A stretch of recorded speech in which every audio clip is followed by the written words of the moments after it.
we have the. It's something trying to affect your mind. So. No, I think we have the change of the scale. And then we have the first global economic crisis in the world. We have 6,500 million of persons in the world. It's not the same situation that 2 centuries before. And then the pandemic are globalization. And then not the danger, only the opportunities of the media are more important and faster than before. Yeah, okay. May I say something? Yes. Very quickly, a very short remark. Yes. You turned it off. That's what I was going to say very short is, of course, you are both right, as I think. I mean, that the scale is not the same. But to me, and I'm very firmly rooted in pedagogy, of course, the pattern has not changed, because all throughout the history of pedagogy, there are two paradigms: either safety and protection, and on the other hand, emancipation and empowerment. And I think it's very interesting that this pattern, at the advent of every new medium, it turns out that a society, people of society are more ready to go in for the safety and protection aspect than for the emancipation and empowerment aspect. Okay. Just a footnote. I think it's an interesting dialogue there between those two positions. I think we should hold on to that idea. I want to see around, yes. And I agree with Jose Manuel, but because we have this financial crisis going on now, media literacy can serve as an agent that can control, exert influence, political influence, economical influence, social influence to the media field and the information society. And if it's dealt with extra care, then it can be a tool to move a step further and to deal with this crisis. Yes. Okay. I want to move on to our second question now, which is looking at what the institutions and sectors and government departments, which are the agencies in different countries that affect the development of media education. I'm very interested in this from the UK point of view, because recent legislation places a responsibility for developing media education, media literacy with a media regulator.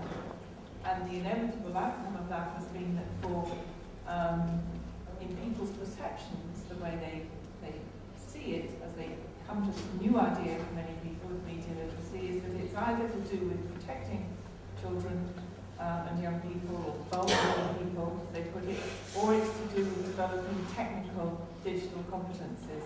And the other kind of dimensions that several of the speakers have talked about, particularly the critical dimension that Paula said was paramount, has kind of lessened and disappeared. So institutions can have a huge influence on the way, not only on what is done, but on what is perceived to be done, and the way that people understand the concept in the public domain. So I'd like to ask our panel, starting with Irena, about what are the institutions and sectors or the government departments that have been leading the development of education for media literacy in Greece. You've said this a bit about your institute, but tell us some more. Well, yeah, it is the Hellenic Visual Institute, which is, as you said, government funded. It is supervised by the General Secretariat of Communication and Information, which is the former Ministry of Press, so it's state funded. But it is a non-profit and legal entity of public law, which means that they give us the freedom to do things and not follow necessarily the state to all its decisions. We are mostly engaged on audiovisual media, and especially media literacy education on audiovisual media.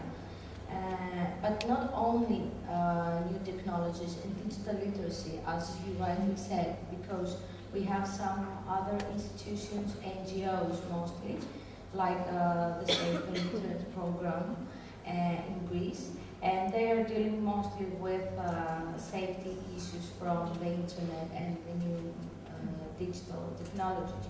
So the institute is its action is more broad, and we are dealing with all audiovisual media and trying to create a media awareness on this issue. And we are targeting, as I said, the children and young people. We're targeting their parents, teachers and educators, and the public at large. We have found partners in all the initiatives that we have begun the past 3 years. The Ministry of Education has only recently taken part to our initiatives because for the simple reason that they didn't know what media literacy is exactly about. They only thought that it is how to teach computers at schools and how to put filters in the PCs used at home and stay there. So with our dynamic presence in the Greek media field, we have succeeded in making them interested in what it is that we are doing. And they have said that they're very open to collaboration, and actually they have entered to some programs that we run, like the Greek Media Smart. And this is an educational program on commercial literacy, which means on advertising, teaching children how to better read the advertisements. And we're thinking of integrating this in the school curriculum, and it's very important to have the Ministry of Education as a part of that. Yeah.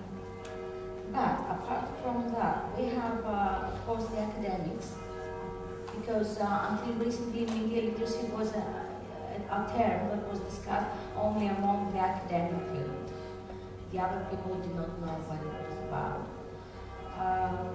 We don't have a special activity in the Greek regulatory body, like in Ofcom, like it happens in the UK.